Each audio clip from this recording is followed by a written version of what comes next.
I am Tuba Yamin from Lucknow and I have taken admission in Ad-Deen Women's Medical College, Dhaka.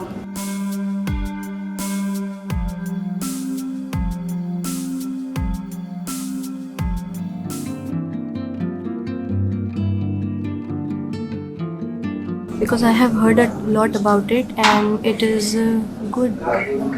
I mean the education over there, the faculty and all. That's why it was best to go there.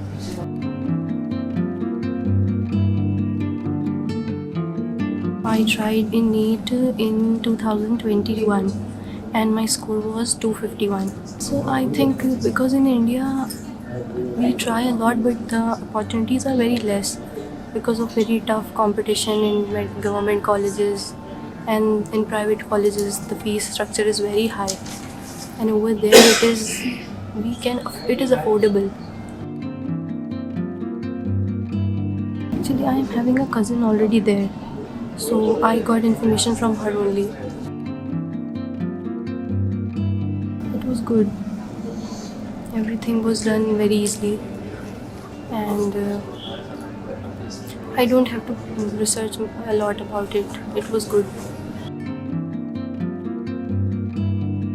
Tomorrow morning and I'm feeling very good. It will be a new experience. I would like to say that it is a good option. At least we should give it a try. We should think about it.